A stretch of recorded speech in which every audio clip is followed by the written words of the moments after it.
स्वागत है आपका हमारे YouTube channel last night studies में। आज फिर हम आपके लिए ले गए हैं राजस्थान हाई कोर्ट के LDC एग्ज़ाम की टाइपिंग टेस्ट का एफिशिएंसी पार्ट। आज हम बात करेंगे एफिशिएंसी मॉक टेस्ट की, जो कि हिंदी लैंग्वेज के लिए, जो लोग हिंदी में टाइपिंग देना चाह रहे हैं उन लोगों के लिए बात करेंगे। जैसा कि हमने हमारे चैनल पर पहले भी एक एफिशिएंसी मॉक टेस्ट डाला था, वो पूरा इंग्लिश में था। तो आज हम बात करेंगे एफिशिएंसी मॉक टेस्ट की पूरा हिंदी लैंग्वेज में। तो आइए शुरू करते हैं।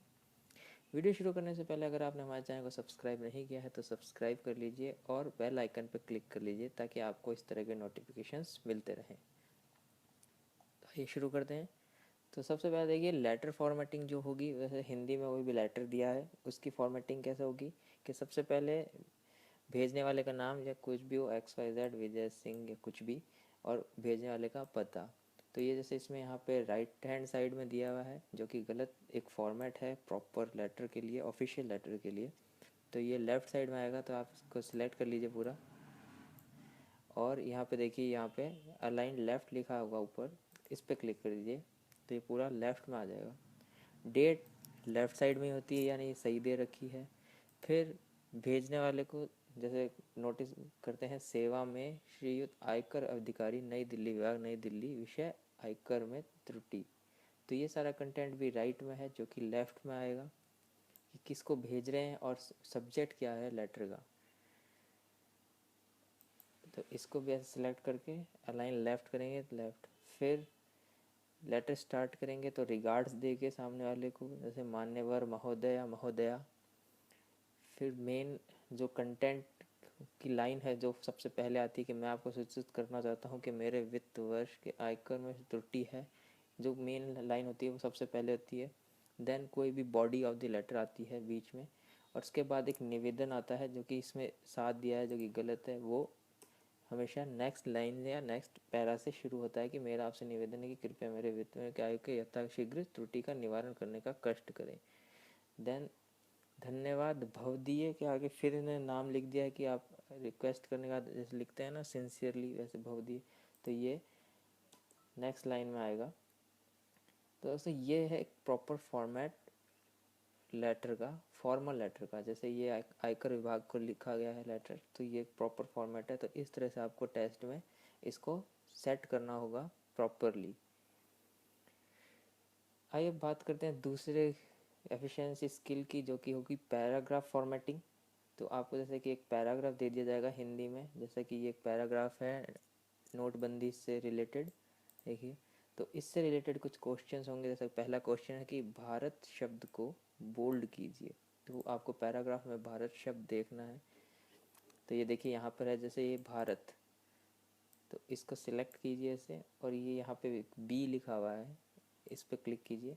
तो ये देखिए भारत शब्द बोल्ड हो गया।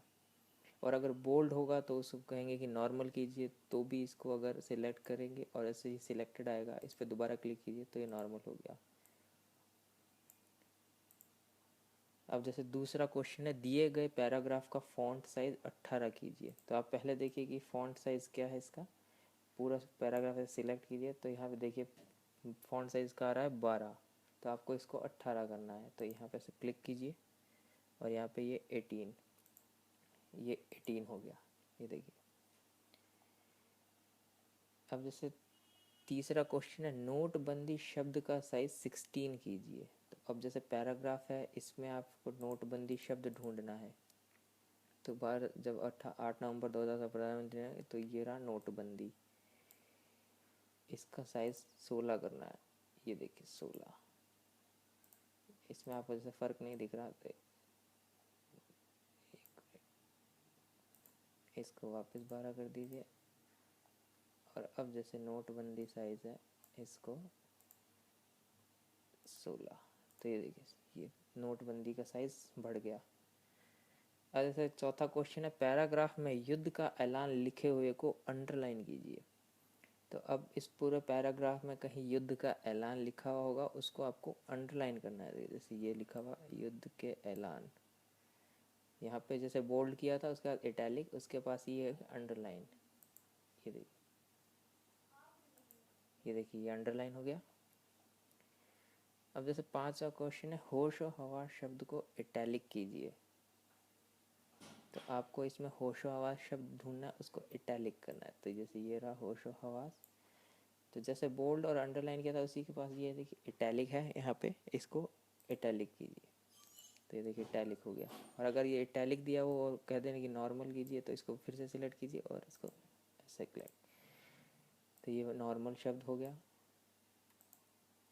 फिर एक क्वेश्चन दिया हुआ है कि लाइन स्पेसिंग को घटाइए या बढ़ाइए। दोस्तों लाइन स्पेसिंग क्या होती है कि ये जो से एक ये लाइन दी हुई है और ये दूसरी लाइन, तो इन दोनों के बीच में जो गैप है, जो स्पेस है, वो होती है लाइन स्पेसिंग। तो इसको बढ़ाने या घटाने के लिए देखिए पूरे पैराग्राफ को सिलेक्ट कीजिए और जैसे यहाँ लेफ़्ट अलाइन किया था सेंटर राइट, तो यहाँ पे ये देखिए ऊपर और नीचे का एरो दिया हुआ है, ये है लाइन स्पेसिंग। तो इस पर यहाँ क्लिक कीजिए, तो यहाँ पे डिफरेंट डिफरेंट साइजेस दिए हुए हैं। 1.0 ये देखिए, 1.5 जैसे सिलेक्ट किया और बढ़ गई, 1.5 किया और बढ़ गई, 2 किया और बढ़ गई, 2.5 किया और बढ़ गई। तो जैसे 2.5 हमने सिलेक्ट कर लिया, तो देखिए दोनों के बीच में गैप बढ़ गई, तो काफ़ी खुला खुला हो गया ये पैराग्राफ।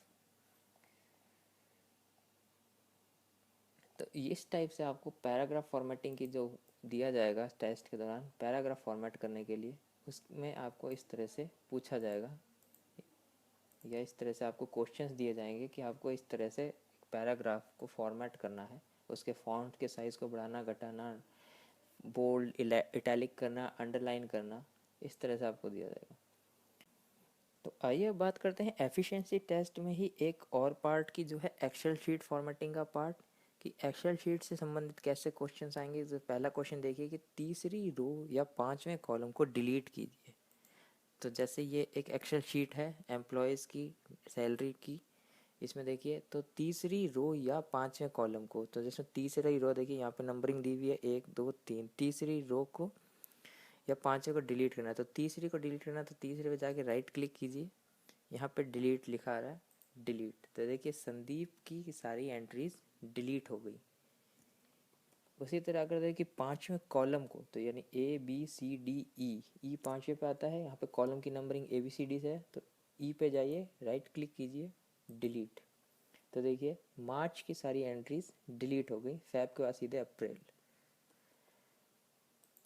उसी तरह से अगर देखिए नई रो या कॉलम जोड़िए, कि आपको कोई भी दे देगा कि तीसरी और चौथी के बीच में जैसे रो जोड़िए, तो तीसरी रो प्रकाश की और चौथी रो प्रणव की, इनके बीच में एक नई रो ऐड करनी है।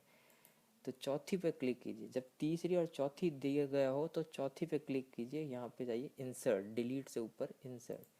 तो देखिए प्रकाश और प्रणव के बीच में एक ब्लैंक रो इंसर्ट हो गई, जिसमें आप एंट्री कर सकते हैं। वैसे ही अगर कॉलम की बात की जाए कि तीसरी और चौथी कॉलम के बीच में करिए, तो ABC, तीसरी है C यानी जनवरी की और चौथी है फरवरी की। जनवरी और फरवरी के बीच में हमको एक ब्लैंक कॉलम इंसर्ट करना है, तो D पे जाइए जो कि चौथी कॉलम है, राइट क्लिक कीजिए, इंसर्ट। तो देखिए जनवरी और फरवरी के बीच में एक ब्लैंक कॉलम इंसर्ट हो गई। उसी तरह दिए गई सभी सैलरी का जोड़ कीजिए। तो जितनी भी देखिए 12 महीने की सैलरी दी है, इसका टोटल हमको यहाँ पे करना है। तो हम इसको दो तरीके से कर सकते हैं। देखिए एक तो यहाँ जनवरी पे से क्लिक कीजिए, जैसे प्लस लिखा आ रहा है, क्लिक करके यहाँ तक ड्रैग कीजिए, माउस का क्लिक करे रखिए और यहाँ टोटल तक ले जाइए और क्लिक छोड़ दीजिए। और फिर यहाँ पे देखिए आप ऑटो सम लिखा आ रहा है, अगर आपका नहीं आ रहा तो यहाँ पे आप जाइए फॉर्मूलाज में, यहाँ पे देखिए ऑटो सम लिखा आ रहा है, इस पर क्लिक करेंगे तो सबसे पहला है सम, सम का मतलब जोड़। तो इस पर जैसे ही क्लिक करेंगे तो ये देखिए इसने सारी सैलरी जोड़ के बता दी, 1,49,422 ये जो कि पूरे 12 महीने की सैलरी है मोहन की। अगर इसी को अगर फॉर्मूले से निकालने के लिए कह दिया जाए, तो फॉर्मूला लिख के कैसे लिखेंगे कि देखिए इक्वल टू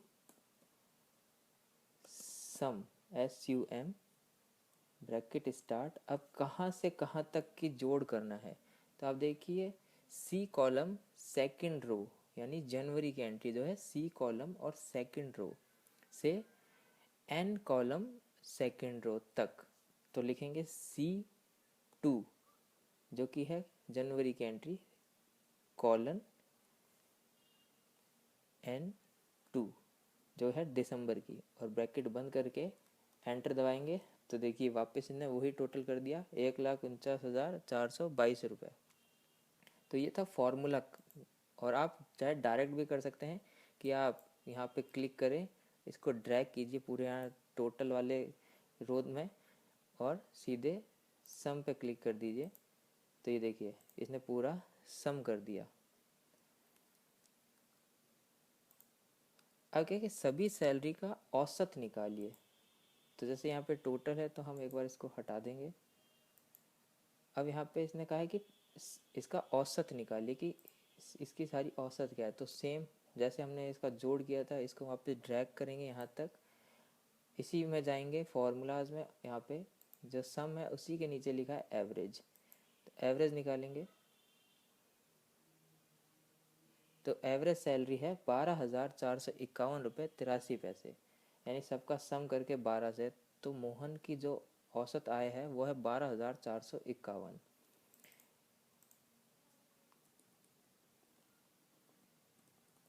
इसी को अगर हम फॉर्मूले से करना चाहें तो जैसे जोड़ का किया था, इक्वल टू यहाँ पे लिखना है एवरेज, पूरा लिखना है एवरेज, ब्रैकेट स्टार्ट जैसा कि उसमें लिखा था C2 कॉलम से एंड 2 का ब्रैकेट बंद, एंटर। तो देखिए वही सम आया 12,451 रुपये 83 पैसे, जो कि एवरेज सैलरी है मोहन की।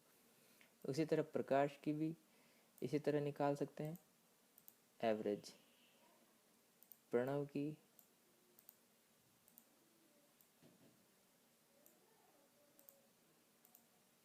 और अमित की।